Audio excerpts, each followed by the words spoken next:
MR smart class. आप सभी का आपके अपने चैनल MR स्मार्ट क्लास में स्वागत है। तो आज हमारी जीके वाली क्लास शुरू हो गई है। तो यदि आपने वीडियो को लाइक नहीं किया है तो वीडियो को लाइक कर दीजिए। यदि आप चैनल पर नए जुड़े हैं तो चैनल को कर दीजिए सब्सक्राइब। इस चैनल पर BSTC और PTT की तैयारी रेगुलर रूप से कराई जा रही है। तो यदि आपने टेलीग्राम चैनल को ज्वाइन नहीं किया है तो टेलीग्राम चैनल को भी जाकर ज्वाइन कर लीजिए। लिंक वीडियो के डिस्क्रिप्शन में है और टेलीग्राम पर यह नाम लिखते ही आपको सबसे ऊपर मिल जाएगा। यदि आपने इंस्टाग्राम पर फॉलो नहीं किया है तो इंस्टाग्राम पर भी फॉलो कर दीजिए। आज के वीडियो में राजस्थान जीके के बारे में बात करेंगे। इससे पहले मैं आपको बता देता हूँ, अभी मैं क्वेश्चन आंसर लिख रहा हूँ वो आपके लिए बहुत ही इंपॉर्टेंट होते हैं और पिछली बार भी काफ़ी क्वेश्चन आए थे। यदि आप रोजाना वीडियो देखेंगे तो मैं भी क्वेश्चन बाहर नहीं जाएगा। तो देर ना करते हुए हम वीडियो को करते हैं शुरू। तो आज का हमारा पहला क्वेश्चन है, किस परमार शासक के संबंध में वर्णन मिलता है कि वह एक बाण से 3 भैंसों को बीन डालता था। तो कमेंट कीजिएगा इसका सही आंसर। कई बच्चे होते हैं कि कमेंट कर देते हैं, कोई लिख देता है A, कोई B और कोई C और कोई D लिख देता है। ऐसा ना करें, क्वेश्चन को अच्छे से पढ़ें फिर आंसर दीजिए, जिससे आपको ये नॉलेज हो जाए कि क्वेश्चन क्या पूछ रहा है और मैंने क्या आंसर दिया है। जब मैं आपको सही आंसर बता देता हूँ तो आपको वो भी पता चल जाता है कि हाँ मेरा आंसर वहाँ गलत गया था। और यदि यही क्वेश्चन आप ध्यान नहीं देते और यही एग्जाम में मिल जाता है तो आप क्या करोगे। तो मैं आपसे यही रिक्वेस्ट करना चाहता हूँ कि क्वेश्चन को अच्छे से पढ़िए फिर आंसर दीजिए। तो इसका सही आंसर हो जाएगा हमारा B, धारावर्ष। तो इसका सही आंसर हमारा B हो जाएगा, धारावर्ष। तो इसका सही आंसर है हमारा B। तो अगले क्वेश्चन की ओर चलते हैं हम।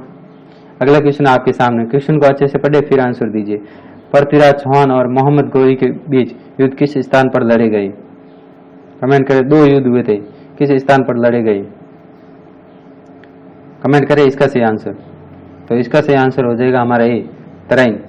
यह युद्ध हमारे 1191 ईस्वी में हुआ था और दूसरा युद्ध हुआ था 1192 में। और पानीपत का युद्ध हमारा हुआ था 21 अप्रैल 1556 में। और यकीन किन के मध्य हुआ था, इब्राहिम लोदी और बाबर के बीच हुआ था। खानवे के युद्ध की बात करें तो खानवा का युद्ध हुआ था हमारा 1527 में हुआ था, खानवा का युद्ध। और यदि हम हल्दीघाटी के युद्ध की बात करें तो हल्दीघाटी का युद्ध हुआ था 18 जून 1576। तो इन सब की डेट आपको साइड में दिख रही है, तो आप लिख लेना या फिर नोटबुक में नोट कर लेना, या फिर इस वीडियो में आप याद करना चाहो तो इस वीडियो में याद कर लेना या मोबाइल में स्क्रीनशॉट ले लेना। तो अगले क्वेश्चन की ओर चलते हैं हम। अगला क्वेश्चन आपके सामने, रणथंभौर पर अलाउद्दीन खिलजी ने किस वर्ष अधिकार किया। कमेंट करके बताइए इसका सही आंसर क्या होगा। रणथंभौर पर अलाउद्दीन खिलजी ने किस वर्ष अधिकार किया। सभी कमेंट करें, सभी लाइव क्लास देख रहे हैं वो सभी कमेंट करें, जैसे आपको यह पता हो जाए आपका गलत आंसर जा रहा है तो घबराइए नहीं, आपको सही आंसर का भी तो पता चल रहा है। मैं आपको सही आंसर भी तो बता रहा हूँ। रणथंभौर पर अलाउद्दीन खिलजी ने किस वर्ष अधिकार किया। तो जिन्होंने भी सी आंसर दिया है उन सभी का आंसर सही है, 1301 ईस्वी। जिन्होंने भी सी आंसर दिया उन सभी का आंसर सही है। तो अगले क्वेश्चन की ओर चलते हैं। अगला क्वेश्चन आपके सामने है, कौन सा शासक अपनी सांस्कृतिक उपलब्धियों के लिए इतिहास में प्रसिद्ध है। कमेंट कीजिएगा इसका सही आंसर। क्वेश्चन आपके सामने है, 4 ऑप्शन आपको दे दिए हैं। मैंने क्या कहा, क्वेश्चन को अच्छे से पढ़िए फिर आंसर दीजिए। जो आपको क्वेश्चन आ रहे हैं आप वही गलत कर रहे हो तो फिर क्या करोगे, एग्जाम में भी गलत करके आओगे। एग्जाम में भी आप क्वेश्चन को अच्छे से पढ़े फिर आंसर दीजिए और वीडियो को पूरा देखें। ये सभी इंपॉर्टेंट क्वेश्चन आंसर है। और बाकी वाले वीडियो आपने नहीं देखे हैं तो वो भी जाकर देख लीजिए। लिंक या तो वीडियो के डिस्क्रिप्शन में मिल जाएगा या फिर आपको प्ले लिस्ट में जाकर वह सभी वीडियो देख लीजिए। तो इस क्वेश्चन का आप जवाब दीजिए। इस क्वेश्चन का आंसर हो जाएगा हमारा B, महाराणा कुंभा।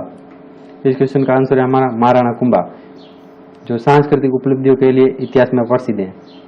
अगला क्वेश्चन आपके सामने, महाराणा सांगा ने बाबर की सेना को किस स्थान पर पराजित किया। कमेंट कीजिएगा इसका सही आंसर क्या होगा। महाराणा सांगा ने बाबर की सेना को किस स्थान पर पराजित किया। तो इसका सही आंसर हो जाएगा हमारा B, बयाना। महाराणा सांगा ने बाबर की सेना को बयाना के स्थान पर पराजित किया था। तो इसका सही आंसर हो जाएगा हमारा B, बयाना। तो अगले क्वेश्चन की ओर चलते हैं हम। अगला क्वेश्चन आपके सामने, दुर्गादास राठौर ने राजस्थान की किस रियासत की रक्षा के लिए औरंगजेब से लंबे समय तक संघर्ष किया। कमेंट कीजिएगा इसका सही आंसर। क्वेश्चन को अच्छे से पढ़िए फिर आंसर दीजिए। तो इसका सही आंसर हो जाएगा हमारा ए, मारवाड़। जिन्होंने भी ए आंसर दिया है या मारवाड़ लिखा है उन सभी का आंसर सही है। तो हम अगले क्वेश्चन की ओर चलते हैं। अगला क्वेश्चन आपके सामने, क्वेश्चन को अच्छे से पढ़ लीजिए फिर आंसर दीजिए। मेवाड़ के गोहिल वंश का वास्तविक संस्थापक कौन था? क्वेश्चन आपके सामने, मेवाड़ के गोहिल वंश का वास्तविक संस्थापक था, इनमें से वास्तविक संस्थापक कौन था मेवाड़ का? कमेंट कीजिएगा इसका सही आंसर। 4 ऑप्शन आपके सामने। तो इसका सही आंसर हो जाएगा हमारे सी, बप्पा रावल। मेवाड़ के गोहिल वंश का वास्तविक संस्थापक बप्पा रावल था। अगले क्वेश्चन की ओर चलते हैं हम। अगला क्वेश्चन आपके सामने, अनेक युद्ध में सफलता प्राप्त कर किसने तलपुंगल की उपाधि धारण की? मोस्ट इंपोर्टेंट क्वेश्चन है, आप ये क्वेश्चन आप याद कर लीजिए या फिर अपनी नोटबुक में नोट कर लीजिए। तो इस क्वेश्चन का आप जल्दी से जवाब दीजिए, इसका सही आंसर क्या होगा? ये कई एग्जाम में पूछा गया क्वेश्चन है, बहुत ही मोस्ट इंपोर्टेंट क्वेश्चन है। तो इसका सही आंसर हो जाएगा हमारा बी। जिन्होंने भी बी आंसर दिया है उन सभी का आंसर सही है, या फिर पृथ्वीराज चौहान लिखा है तो भी आंसर सही है। तो अगले क्वेश्चन की ओर चलते हैं हम। अगला क्वेश्चन आपके सामने है, कौन सा कवि महाराणा कुंभा के समय का एक प्रतिष्ठित रचनाकार था? कमेंट कीजिएगा इसका सही आंसर। क्वेश्चन आपके सामने, कौन सा कवि महाराणा कुंभा के समय का एक प्रतिष्ठित रचनाकार था? तो इसका सही आंसर हो जाएगा हमारा ए, मेहा। इसका सही आंसर होगा ए। अगला क्वेश्चन आपके सामने, कुंभा ने किस पर विजय की स्मृति में चित्तौड़ दुर्ग में विजय स्तंभ बनवाया था? कमेंट कीजिएगा इसका सही आंसर। इसका सही आंसर क्या होगा? तो इसका सही आंसर हो जाएगा हमारा डी, मोहम्मद खिलजी। कुंभा ने मोहम्मद खिलजी पर विजय की स्मृति में चित्तौड़ दुर्ग में विजय स्तंभ बनवाया था। इसका सही आंसर हो जाएगा हमारा डी। जिन्होंने भी डी आंसर दिया है उन सभी का आंसर सही है। अगला क्वेश्चन आपके सामने, महाराणा प्रताप के हाथी का नाम क्या था? कमेंट कीजिएगा इसका सही आंसर। क्वेश्चन को अच्छे से पढ़िए। कोई तो देगा चेतक, तो चेतक नहीं होगा। इसका सही आंसर होगा हमारा डी, राम प्रसाद। चेतक तो घोड़े का नाम था, तो चेतक नहीं होगा हमारा सही आंसर होगा डी, राम प्रसाद। राम प्रसाद होगा इसका सही आंसर। तो अगले क्वेश्चन की ओर चलता है। जिन्होंने भी डी आंसर दिया उन सभी का आंसर सही है। तो अगले क्वेश्चन की ओर हम चलते हैं। अगला क्वेश्चन आपके सामने, अहुआ का संबंध किससे है? कमेंट कीजिएगा इसका सही आंसर। अहुआ का संबंध किससे है? तो इसका सही आंसर आपका हो जाएगा बी, खुशहाल सिंह। कई जगह ठाकुर खुशहाल सिंह भी लिखा आता है और कई जगह खुशहाल सिंह भी लिखा आता है, तो दोनों सही है, खुशहाल सिंह है। तो इसका सही आंसर होगा बी। जिन्होंने बी आंसर दिया उन सभी का आंसर सही है। कई बच्चे कहते हैं सर हमें क्वेश्चन हार्ड लग रहे हैं, सर हार्ड लग रहे हैं, आपने पढ़ाई की नहीं होगी, आपको क्वेश्चन हार्ड ही लगेंगे। ये रोज आप वीडियो देखोगे तो आपके सभी चैप्टर कंप्लीट हो जाएंगे। तो अगले क्वेश्चन की ओर चलते हैं हम सब। चेतावनी राज चुंगटिया सोटा किसने लिखा? कमेंट कीजिएगा इसका सही आंसर क्या होगा। आप क्वेश्चन को अच्छे से पढ़ लीजिए फिर आंसर दीजिए। इसका सही आंसर क्या होगा? चेतावनी राज चुंगटिया सोटा किसने लिखा? तो इसका सही आंसर हो जाएगा हमारा सी, केसरी सिंह बारड़। तो जिन्होंने भी सी आंसर दिया है उन सभी का आंसर सही है। अगले क्वेश्चन की ओर चलते हैं। अगला क्वेश्चन आपके सामने, राजस्थान के एकीकरण के प्रथम चरण में किसका निर्माण हुआ? कमेंट कीजिएगा इसका सही आंसर। राजस्थान के एकीकरण के प्रथम चरण में किसका निर्माण हुआ?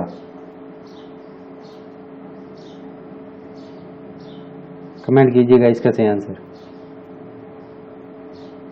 तो इसका सही आंसर हो जाएगा हमारा ए, मत्स्य संघ का निर्माण हुआ। इसका सही आंसर होगा ए। जिन्होंने ए आंसर दिया उन सभी का आंसर सही है। अगला क्वेश्चन आपके सामने, महाभारत कालीन क्षेत्र से संबंधित हैं, इनमें से महाभारत कालीन क्षेत्र से संबंधित कौन है? 4 ऑप्शन आपके सामने हैं।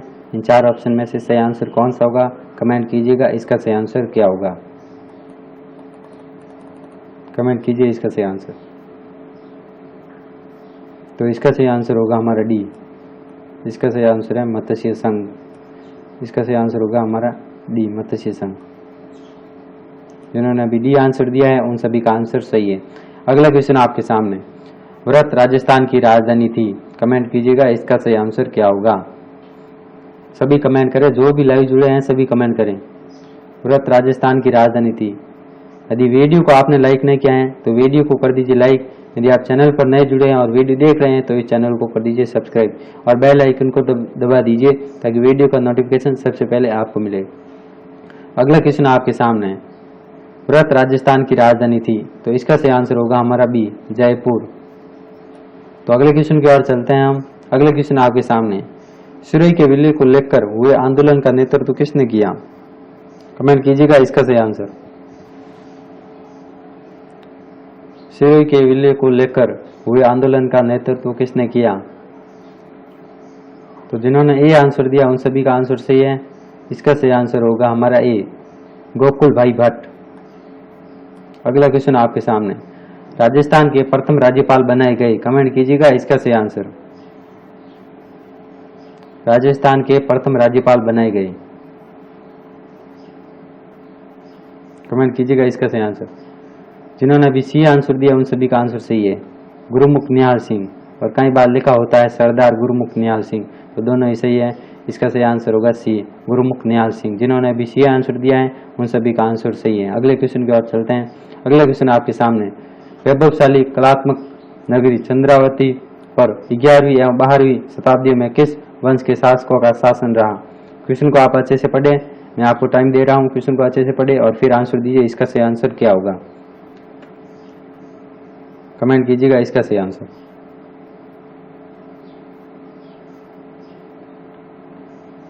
तो इसका सही आंसर हो जाएगा हमारा सी, सांबर के चौहानों का, तो सांबर के चौहान का। अगला क्वेश्चन आपके सामने है। अगला क्वेश्चन आपके सामने, क्षेत्रपाल राजस्थान की संस्कृति का एक महत्वपूर्ण पहलू पूजा जाता है। ये क्षेत्रपाल एक राजस्थान की संस्कृति है जिसका एक महत्वपूर्ण पहलू पूजा जाता है। वो कौन सा पहलू है इनमें से, वो आप कमेंट करके बताइए।